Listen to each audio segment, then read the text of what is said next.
Is there anybody who was alive in 1989 who wouldn't trade that America for the one we live in now? There's not one person, I don't think. Oh, sure. But I mean, just the basic metrics, debt, suicide rate, life expectancy.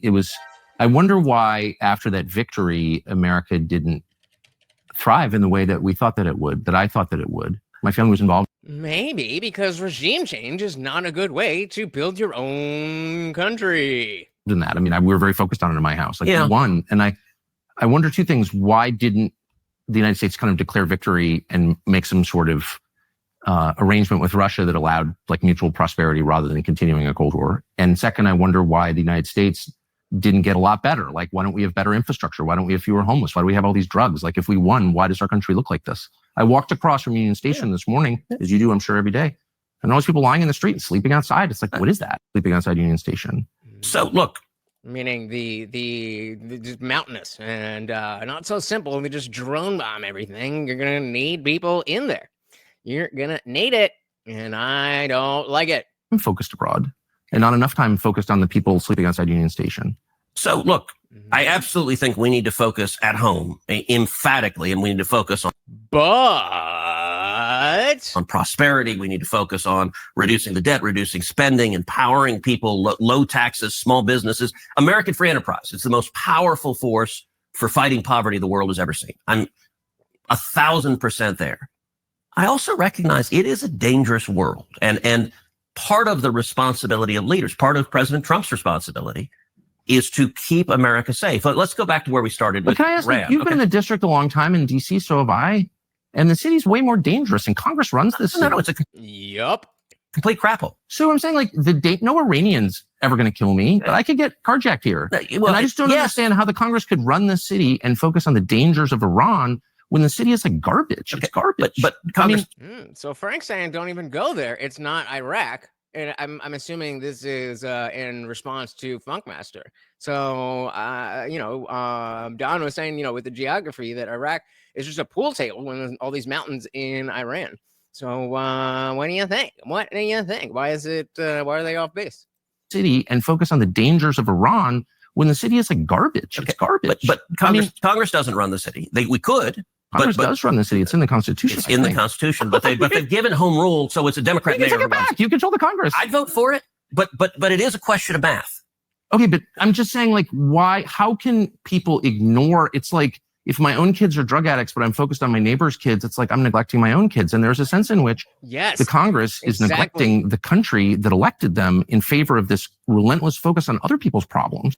Abso-fucking-lutely. Dilly to that. You could say all you want about who Tucker was on Fox News and all that stuff, but to act like he's not America First today, I don't know what to tell you. I don't know what to tell you. But I'm focused on my neighbor's kids. It's like I'm neglecting my own kids. And there's a sense in which the Congress is neglecting the country that elected them in favor of this relentless focus on other people's problems. That's the way it feels as an American. Look, there are lots of problems in America that we need to fix. Why is D.C. a pit? Because you have a mayor and a Democrat city council that won't let police officers arrest bad guys. And in every city... It has nothing to do with all this waste, fraud, and abuse, this lobbying, these incestuous, what do they call it, the revolving door, all that kind of stuff. It's not that. It's the mayor. It's just the mayor. So maybe we should have a regime change in D.C., because you have a mayor and a Democrat city council that won't let police officers arrest bad guys. And in every city you see across the country, whether it's New York, whether it's Chicago, whether it's LA, whether it's San Francisco, if you have Democrats, we see the LA riots where they won't let people be arrested.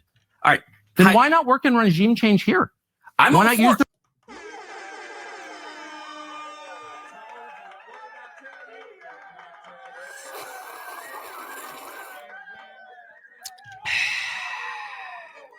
bully I pulpit. do. What do you think I do every day? I never see a Republican senator stand up and say, I just walked to work this morning over people dying of drug ODs. We're going to shut this place down unless they fix it.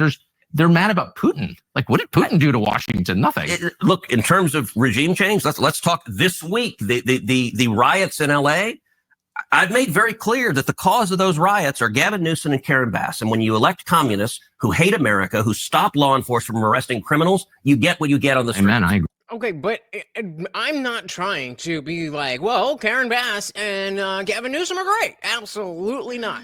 But to act as if it wasn't a little bit more about the Biden administration letting so many people, or letting so many people into this country, it feels like you're just saying that because you just made the point about DC, and so you're trying to make a parallel. And we all hate Karen Bass and Gavin Newsom, so it works. But that's not the point that you were making. Communists who hate America, who stop law enforcement from arresting criminals, you get what you get on the street. Amen, I agree. My in-laws are Californians, and they're wonderful people. That Heidi grew up on the Central Coast of California, and I remember. Heidi. Shout out to John Sparrow. Welcome, welcome, welcome. Said, without the sale of weapons of war to Israel, where would the Pentagon be today? They must appear that they are protecting us with wars and rumors of wars. Bingo. Yep, that's the game. That's where the money is. They don't make money if we're not at war. Welcome, welcome, welcome to the party. My in-laws are Californians, and they're wonderful people. That Heidi grew up on the Central Coast of California, and I remember I was texting with my mother-in-law, and I think I sent her a video of criminals going into a store and just looting in California. And her response, she said something like, well, this is really terrible. I wish we could. It's a shame we can't do anything about this. I said, yes, you can. Go in and arrest them. Throw their butts in jail. Put them in handcuffs. 100%. And it stops. Exactly. Yep.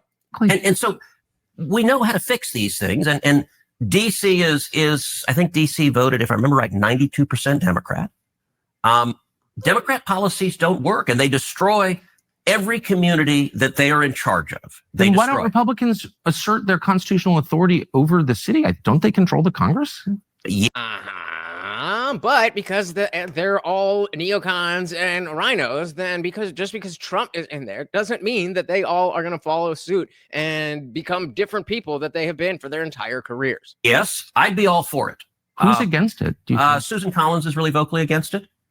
So on questions of home rule, so for example, let's take an issue you and I care a lot about, the COVID lockdowns. I had a couple of years ago in the middle of them.